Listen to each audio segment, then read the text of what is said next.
It has been said that World vs. World is Guild Wars 2's true end game, but I think I may have missed the memo. I consider myself a PvP main and have spent many years honing my PvP craft to the point that I'm able to run with the big dogs in the Platinum rank. But today we're going to see how a Platinum PvPer stacks up versus skilled World v World roamers, and if all that time spent in PvP was all a waste. So sit back for a while and let's go roaming together. Thank you so much for joining me for another episode of World v World Roaming Adventures. Now I wanted to start by saying I am guilty. I kind of clickbait you guys a little bit by saying I'm a Platinum PvPer, and it's funny, some people say, oh, he's not actually good enough to be Platinum, and some people say, oh, Platinum's not that hard to reach. Well, here's the business end. You can see I am officially Platinum, and I think it's funny, the sort of contradiction. Some people say, oh, you're not good enough, and some people say, oh, Platinum's easy, it's nothing to brag about. So it's just kind of funny to me. It's like, to me, I think it's just not necessarily clickbait. I think it's just like an objective thing. But I've never claimed to be the very best at this game.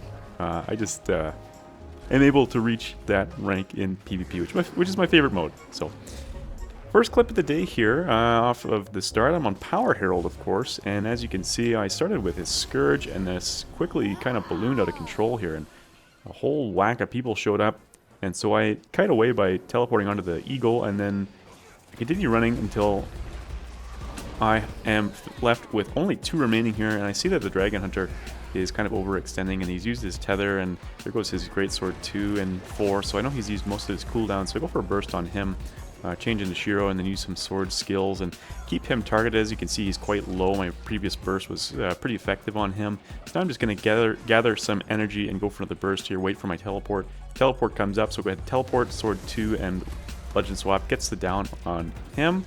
And last but not least, we've got this Scourge remaining. I have to cleave this out so that the Scourge can't revive his teammate. And so lots of cleave here, just lots of auto attacks, and trying to cleanse some condies as well. I go for the knockback, but the Scourge has stability. Those Scourges have a really good uptime on that boon, and it makes them immune to stability. And over the shoulder, Spear 5 shot to finish the fight. I thought that was pretty clean, and a fun little clip there of a 1v2 that was successful.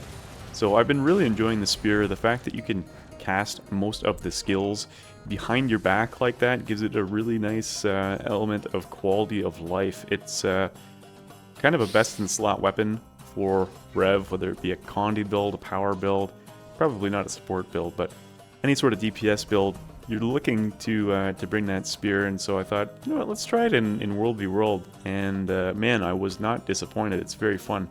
So I took another poke back at this camp because that's where I initially got myself into all this trouble. So I poke back over here to see if maybe I can get, 1 to maybe 3 guys. There's a little trick I learned. You see, I put the target on the Hawk, and that allows me to just basically press my T button on my keyboard to take that target, and then I can teleport away to escape. So as you can see here, I'm going to use my teleport, but I get dazed.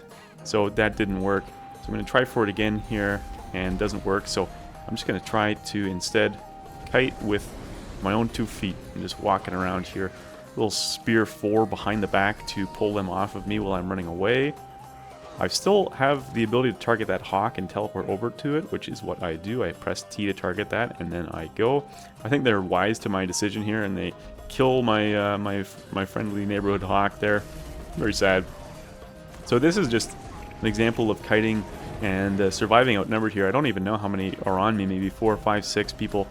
And I get my Glinteal, and when I use my Glinteal, I sort of walk into their damage a little bit. I'm either playing space and walking away and trying to avoid the damage, or when I've got that Glinteal up, I sort of stick my nose back into it so that I can catch that damage, because your Glinteal, as you know, it converts that incoming damage into healing, so you want to take as much damage as possible. Now I'm looking for a situation where I've got like 1 or 2 split off, and I had that for a second there. I had the Thief and the Guardian, and so I went for a burst, but immediately after I went for that, the whole cavalry comes. I've got the target on the sentry, so I can teleport using phase reversal up over the wall to the guard like that.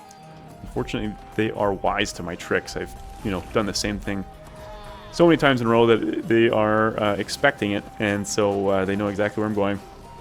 Here they are chasing me again. So, okay, I've done that, you know, up and over double back thing too many times in a row now. Time for me to run away. So I'm going to go back over here to behind this little tower. We're going to see who follows me.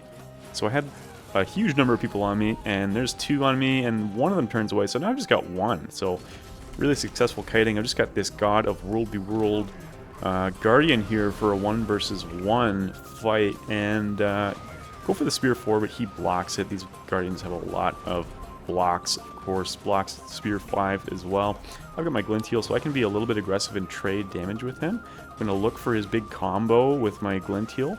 I see that he switches to his Greatsword. He uses Greatsword 3, 4, and then 2, so that's when I use my Glint Heal to get a big heal. And now I know that he's used most of his high damaging abilities, so I get a Jade Winds on him for the CC. Swap over to the sword and get Cleave on him and get the successful 1v1 after kiting him, all of his friends, his extended family, all of his classmates from high school, and all those people around.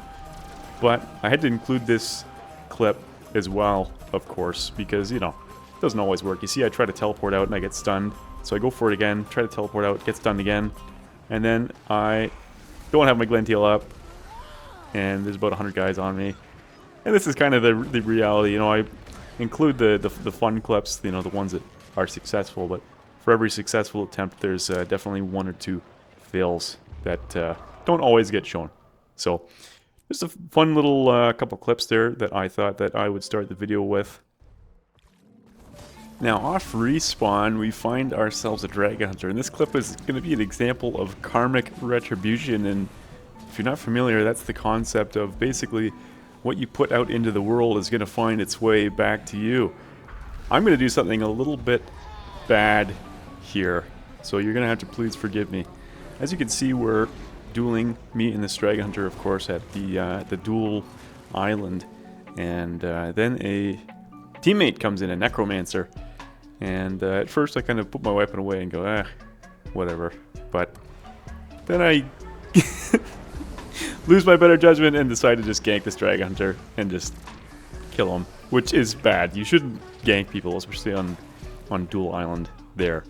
But I'm going to get my karma here, because as you can see, over the hill, here come 3, 4, 5 greens to come and deliver to me what I just delivered to that Dragon Hunter. So I split apart from my team slightly.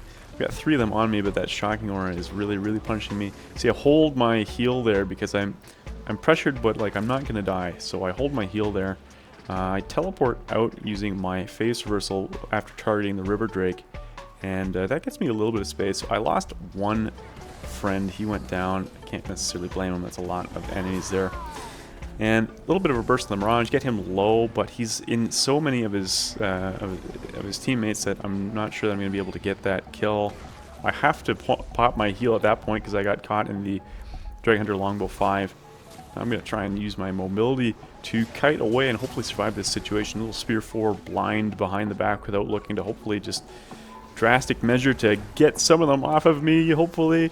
And now I've got exactly 3 enemies on me, just like what happened to that poor old Dragon Hunter at the beginning. So, perfect example of karma coming back to bite me in the butt. And so I use my block. I'm looking for something far in the distance to teleport away to. I get floated though. And a teammate actually arrives off respawn. And he's helping me. I try to focus the same person my teammate is focusing, and our damage stacked up and consolidated on 1 person is enough to get that down there, as you can see. It looks like the downed Ellie uses his mist form, so I changed to a different target. And at this point here, I like how this Dragon Hunter is looking. He's kind of on his own, so I'm going to take this duel, or at least try to stack up a little bit of energy here, get ready for a teleport burst with teleport. F2, sword 3, sword 2, just kidding, I didn't use it. And we are slowly chipping away at him. Dragon Hunter is very, very tanky. Typically they have a lot of blocks and damage mitigation, that sort of thing. So finally get the down on the Dragon Hunter, but I just thought that was kind of funny the way that I got what I deserved there, for sure. Now, okay.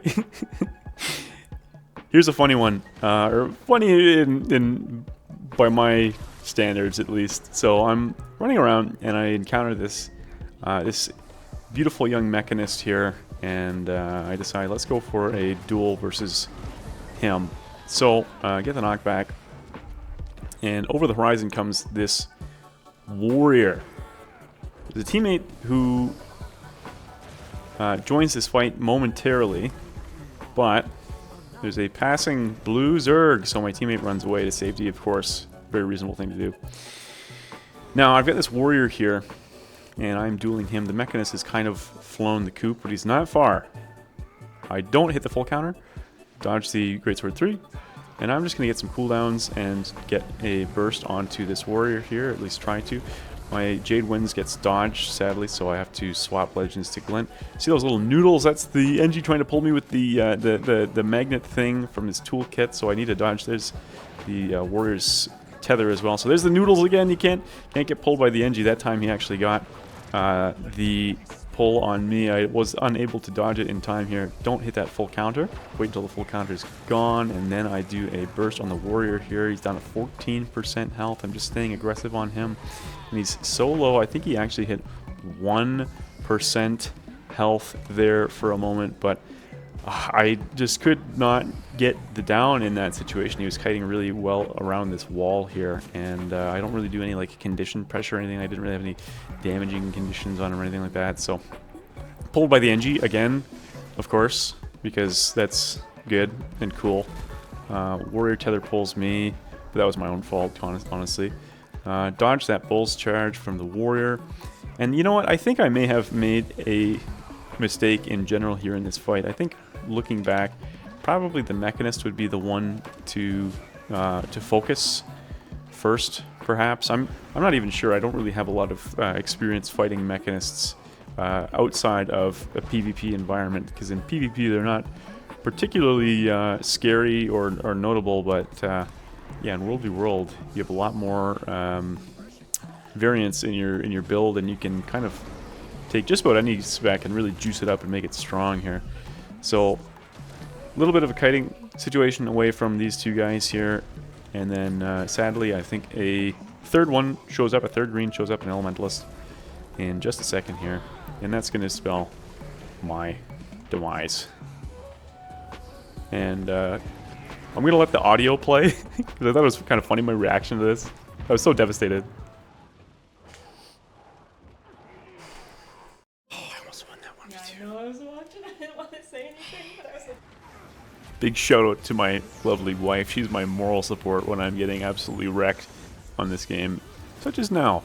Here's a little clip. I'm 1 versus 2 versus, I think, 2 LEs. It's not super important. This clip is more context for what's coming up. As you can see, I'm fighting some blue people here that are, I think, in a group, and I downed one of them. I swapped to Vindicator, by the way. Anyways, so I obviously can't get the full kill on that guy, so I need to run away. But after I had ran away, they had caught up to me, and they wanted to duel me, which was really cool. It's kind of rare to see people who are like good sports.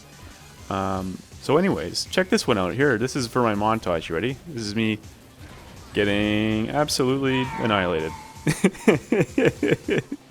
This person is a very, very good willbender, and I needed to change my build up. I needed to switch from the offhand sword over to the shield here, because without that, I'm not able to survive his crazy burst. So I've changed my build here, and just sort of internalized that first horrible duel and how poorly it went, because there's something to be said for adaptability and knowing your class and like being able to make a little bit of a tweak to your build in order to adapt to a situation here. So this second duel, I think still he is doing a little bit better than I am, but I'm hanging in there. Get the pull with the Spear 4 on him. I miss my Jade Winds. I get out ranged by it. So you dodge a little bit of his spear damage there. Use my teleport, switch to my sword, get a little bit of damage in. Almost got him down here. Let's get that light aura on, of course. My Spear of Archimedes gets blinded. I use a Hydromancy Sigil Burst on him and phase reversal port. So there we go. I was able to kind of change my build, and I was able to perform a lot better. So we ran it back, of course. These are some good duels. Open with the Jade Winds, which is probably not the best idea because these Willbenders are going to blind you a lot of the time off the start of these duels. And I've been kind of trying to save my stun break or some sort of a defensive cooldown for that big burst, because like they're going to kind of come at you like a bit of a tidal wave, right? Sort of all at once. They're going to hit you like a brick wall, and so you kind of want to keep a defensive cooldown so that you can keep yourself alive during that. Start on the blue legend in Alliance here because that's your most defensive option. You can use that backwards roll to survive his onslaught of damage. A little bit of a dodge to avoid all that spear mumbo jumbo. Jade Winds, Spear 4, followed up with a little bit of sword damage, and that gets a really, really, I don't know if you'd call it lucky or clean or whatever kind of combo on him. And I really, really enjoyed this encounter because it's I spent so much time, and I mean so much time, when I was gathering this footage, getting ganked by very, very large groups. Like, you know, I'm just one guy, of course, and then I would get ganged up on by groups of, you know, 4, 5, 6, sometimes 10 or more, and sometimes like chased relentlessly, and it makes you a little bit salty. I can't lie. I try to be a pretty even-keeled person, but getting ganked by these gigantic groups, it makes you kind of think like, is there not anything better for you guys to be doing right now? But as you can see, we're doing pretty nicely against the Willbender here, but he decides to swap out, and I get to fight the Power Mesmer. Now, I've spent a lot of time dueling Power Mesmers because I'm very good friends with Very Bad Player. If you're not subscribed to him, go check him out. And Barry's the man. Barry is an incredible Mesmer, so I've been able to learn some of their tricks by playing against him. That being said, this particular person I'm fighting is the real deal. He's very, very good. He's got me incredibly low. I need to play very, very carefully here. I can get a little bit close and maybe do a little bit of range damage with the spear. You want to let him use his defensive cooldowns there. Now he gets a really good burst with his pistol, and I need to go defensive. Do the Reposing Shadows, roll backwards, and let's see if my sword 3 lands. It does, and that just about gets the kill. But oh man, I had to sweat for that one. That is a very, very, very scary Power Mesmer player. And we're going to run that one back, of course, because it was such a good close duel. I think my dueling etiquette is poor. I think I'm supposed to be dodging to initiate these, but I apologize, World v World community. Please forgive me. So I land the Spear 4, follow up with Spear 5, get a little bit of damage on him. Nothing too crazy. I think I may have gotten his Distort out of him. There goes his sword too. So he's starting to get a little bit low on defensive cooldowns, but you know that sometimes means it's going to be a sort of desperation burst, and there's that big burst of damage trying to get that quick kill on me. He uses his Continuum Split, so he's going to get a refresh on the burst. There's the burst the second time, and I'm in very dire straits here. Check this out. I'm going to pause for a sec. That's 13 health. I've got sort of a decision to make. I can either continue to kite, run away, play safe, or I can go for a Hail Mary play and greed for the kill. So you guys know me. Of course, I teleport in, sword 2, sword 3, and greed for the kill. Auto, and I go from 13 health to somehow winning that duel. Definitely a element of luck involved there, I can't lie. So we run that back versus the Mesmer here. And start differently. Start on Shiro, do a little bit of Shiro port to start. Stun him with my stun break, funnily enough. And I was aggressive. I used my stun break aggressively, like a dum-dum, and that got me killed. So I think I got a little bit too big for my britches. You can definitely never get too comfortable around these power chronos. You know, you blink and you're dead kind of deal. So I more than blinked. I fell completely asleep at the wheel, and you know what? I died. So definitely deserved that one. Okay, there's this gravity well. I get an absolutely enormous sword 2 for more than 6,000 damage on him.